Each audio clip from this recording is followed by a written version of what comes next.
I think I have a very different question to ask you that's not related with Hajj.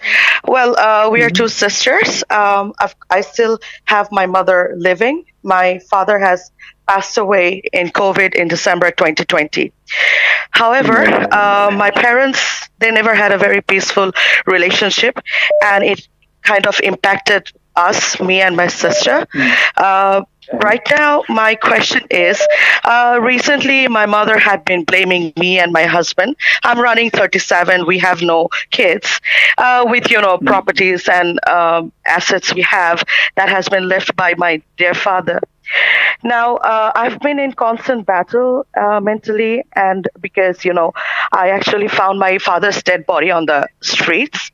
Um, well, I actually had my husband as my rock to, support me and help for his funeral rites.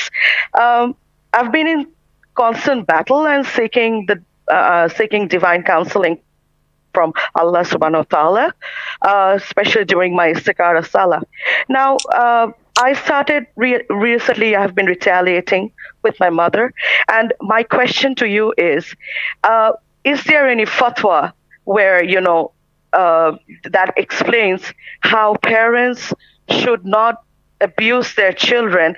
And if children have any rights to say something against their parents if they're being abused, because we have, especially in this part of the subcontinent, we grew up with this ideology that our Jannah, the children's Jannah, is basically it's written on the footsteps of their mother. Please Uh-huh. enlighten me. Thank you, Roxana. Assalamu I got alaikum. your question. Alaikum salam.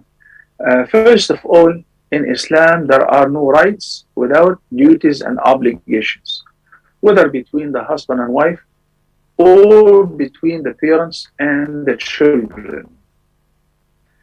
And there is a very interesting incident which I shared with the viewers before with regards to Umar al-Khattab when a man complained to him that his father is being rude to his son is being rude to him. So he collected him, and before he would punish him, he asked him, "Why are you being rude and undutiful to your father?" He said, "Is it only the parents who have rights upon their children, or also the children have rights upon their parents?" He said, "Both." He said, "Would you educate me with my rights upon my parents?" He said, "The father should choose a good mother and give him a good name and teach him the deen, teach him the Quran." So, conclusion, he said that my father never gave me enough my rights. Okay. So the incident of Umar ibn Khattab stated that yes, the children do have rights upon the parents. But let's say that the parents, whether truly or in your personal assessment, were not really good parents. Would that justify you being rude or mean to them or undutiful? The answer is no. From the Quran, Sister Rukhsana, what Allah the Almighty says, إما يبلغن عندك الكبر أحدهما أو كلاهما فلا تقل لهما أف ولا تنهرهما وقل لهما قولا كريما. Whenever both of them or even one of them reaches an old age, do not offend them. Do not even dare to say off to them because it is offensive to them in this age. They're very sensitive. Rather, you should give them and say to them noble sayings.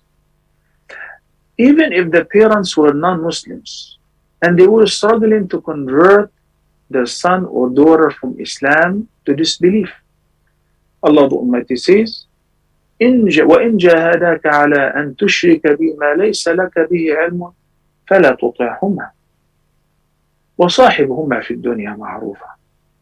Yeah, you do not obey them if they ask you to do anything which is haram, kufr, or a sin, or disobedience. Sometimes the parents are separated.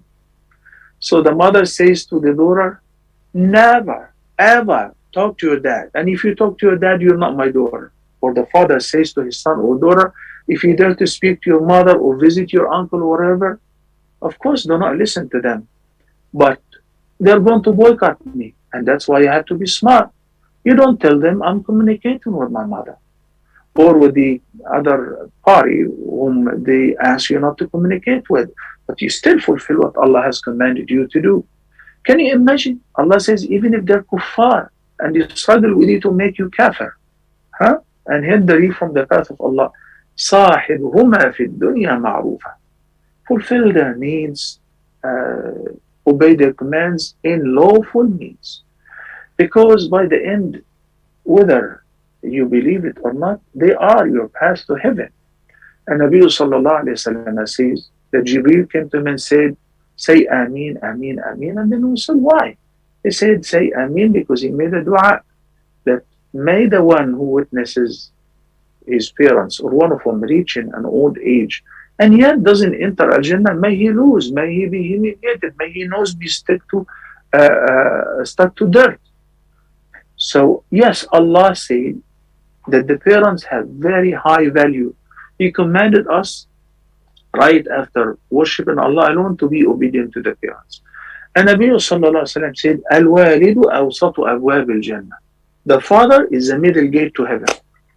And there are ahadith and indications that Jannah lies beneath the feet of the mother. So if you obey her, you take care of her. Maybe why we as Muslims tend to give da'wah even to non-Muslims. And when it comes to our family members, our parents, hey, it's not going to change. You never know. Don't you want your mother to enter Jannah as well? By the end, she's the one who bore you for 9 months. She's the one who breastfed you for a couple of years. She's the one who brought you up. And may Allah have mercy on her and have mercy on you and your husband.